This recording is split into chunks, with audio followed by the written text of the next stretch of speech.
你是不是也觉得理财书读了一堆，还是搞不懂怎么开始？这本书的作者不说心灵鸡汤，不玩投资技巧炫技，而是用纯数据告诉你，平凡人也能靠持续买进，一步步走向财务自由。不是投资达人也可以变有钱。今天我们就用不到10分钟，带你看懂《持续买进》这本给普通人的致富指南。畅销书《持续买进》的作者尼克·马朱利，这位在财富管理公司担任营运长兼资料科学家的专家，他提出的观点可跟我们想象的不太一样哦，而且这些方法都有实证数据支持。首先，他把理财这件事比喻成一道光谱，一边是储蓄，另一边是投资。每个人因为经济状况和人生规划不同，都会在这道光谱上找到自己的位置。只要我们能找到最适合自己的点，并且优化每一个决策，就能把财富效益最大化。很多人一提到存钱就觉得压力山大，因为媒体总是耳提面命要我们早点开始储蓄，存一大笔钱才能安享晚年。但尼克却说，这样做可能反而让你的财富缩水哦。他引用德州理工大学的研究指出，美国有很多退休人士，他们的年支出根本没超过社福退休金和投资的收入。更惊讶的是，很多人的财富在退休后竟然还持续增加。统计数据也显示，无论你是有钱还是没钱，美国大约只有 14% 的老年人支出会超过投资等收入，导致资产减少。所以尼克给出一个结论，我们实际需要的钱通常比我们自己以为的要少很多。他认为退休这件事真的不用给自己太大的储蓄压力。那到底要存多少钱才刚刚好呢？如果你上网搜寻，会找到一大堆答案，大多会给你一个固定的比例，要你把收入的某个百分比存下来。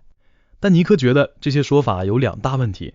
他们假设你的收入一直都很稳定，他们假设所有收入水准的人都能做到一样的储蓄率。为了证明这2个假设不成立，他拿出了密西根大学的研究，指出从1968年到2005年，美国家庭所得的波动率其实是明显增加了。而且根据美国联准会的报告，所得最低的2成民众年储蓄率只有 1%， 但收入最高的2成储蓄率却高达 24%。看到这相差24倍的储蓄率和波动的家庭所得，尼克坚信存钱没有一个万用解方。他建议我们应该用更弹性的方式，滚动式的去优化储蓄策略。他给了2个建议，能存多少就存多少，不用死守硬性的比例数字。更重要的是，开源而非一味节流。关于开源节流这一点，尼克更是直接杠上那些财经专家。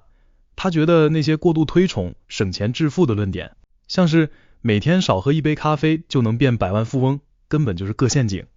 他强调，省钱这种说法很容易被简化成简单的算式，听起来很合理，但中间有个大大的盲点，消费很容易产生代偿性。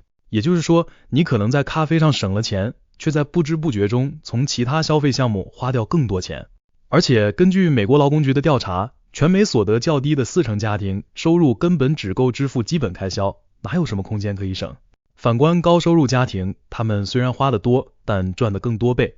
所以尼克主张，人类的消费行为存在边际效用递减，但赚钱却恰恰相反。因此，如果你想提高储蓄率，最好的办法就是把重心放在增加收入，而不是用尽一切办法省钱。那要怎么赚更多钱呢？这个问题确实因人而异。不过尼克提出一个很特别的观点，如果你想存下更多钱，就该学习老板的思考方式，把你的人力资本转化成财务资本。这也是这本书后半段的重点。再来聊聊投资吧。现在市场上有股票、债券、房地产等各种投资工具，每个人适合的战场都不同。而这本书的书名《持续买进》就是作者的核心理念，探索各种投资项目，并按照持续买进的操作方式来进行。他以大家最熟悉的股票为例，给了3个投资心法。第一点，别买个股，买指数型基金。这点可能很多人会觉得意外。尼克认为投资人不应该购买个股。根据 Spiva 2020年的报告，在过去5年的调查中，竟然有高达 75% 的主动选股基金绩效都输给大盘指数。这些基金可是有专业操盘手和分析师团队的心血，他们的专业背景和投入资源都远远超越一般散户。